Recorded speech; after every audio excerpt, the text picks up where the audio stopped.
हरिओम श्रीराम अंबज्ञ.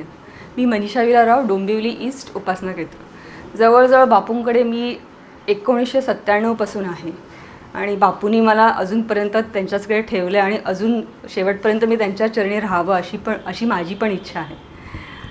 माझं माहेर सायन्सचं आणि सायनला असल्यामुळे मी सिद्धिविनायकाला मधून जात असायच्या आधी. जवळजवळ दर शनिवारी माझे पाय सिद्धिविनायकाकडे वळायचेच आणि मला तिथे गेल्यावरती फार बरं वाटायचं आणि एकदम असं प्रसन्न वाटायचं. सिद्धिविनायकाचं दर्शन झालं की मी एकदम अशी खुश असायची.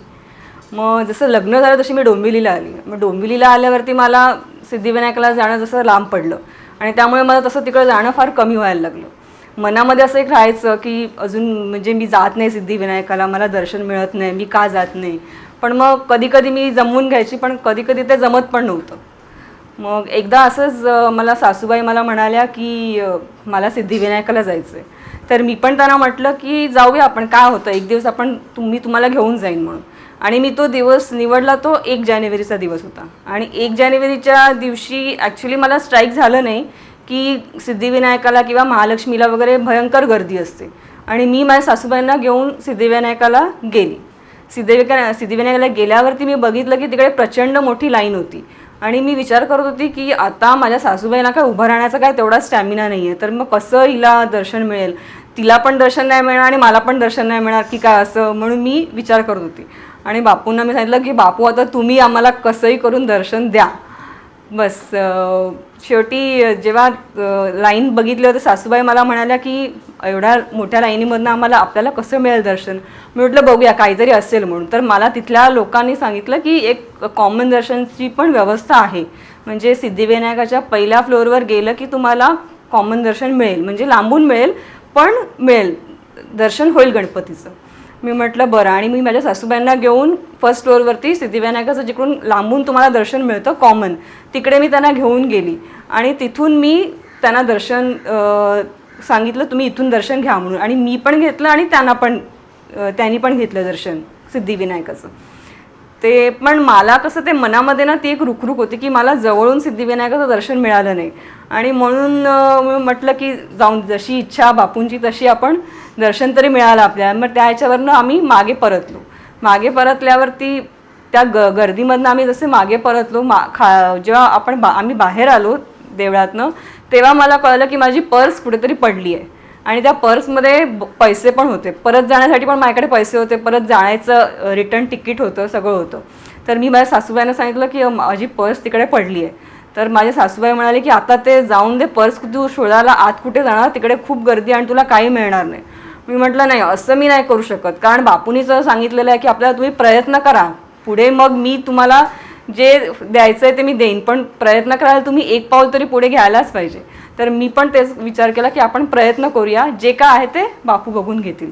आणि त्याप्रमाणे मी त्या गर्दीमध्ये आत शिरली आणि आत शिरल्यावरती मी 3-4 जणांना विचारलं की माझी पर्स तुम्ही बघितली का, एक अशी ब्राऊन कलरची पर्स आहे, तर तुम्ही कोणी बघितली का, तर विचारलं. तर त्या लोकांनी सांगितलं की नाही आम्हाला काय मिळाली नाही आहे, पण तुम्ही गेटवरती सिक्युरिटी आहे त्यांना विचारा, त्यांच्याकडे अशी हरवलेली वस्तू मिळते. तर मी म्हटलं ठीक आहे आणि मी गेटवरच्या सिक्युरिटीकडे गेली. तर सिक्युरिटी मला म्हणाले की अहो इथे काही नाही मॅडम, तुम्ही पुढच्या गेटवरती चला. मग असं मी पुढच्या गेटवरती गेली. तर तसे मला माहिती नव्हते की असे 4-5 गेट्स होते आणि तसे मी प्रत्येक गेटवरती जाऊन मी विचारत होती की अशा रंगाची पर्स आहे तर ती तुम्हाला मिळाली आहे का म्हणून. शेवटी मी एका गेटवरती आली आणि त्या गेटवरती त्यांना मी विचारलं. तर ते मला प्रत्येक याच्यामध्ये प्रश्न विचारायला लागले, भरपूर प्रश्न विचारले त्यांनी की त्या पर्समध्ये काय आहे आणि काय डॉक्युमेंट्स आहे, किती पैसे आहे, कुठल्या कलरची आहे, तुमचं पॅन कार्ड आहे का. त्या प्रश्नाची मी त्यांना जशी पाहिजे तशी सगळी उत्तरं दिली. पण म्हणजे माझं त्यांना सॅटिस्फॅक्शन व्हायला की बाबा ही पर्स माझीच आहे.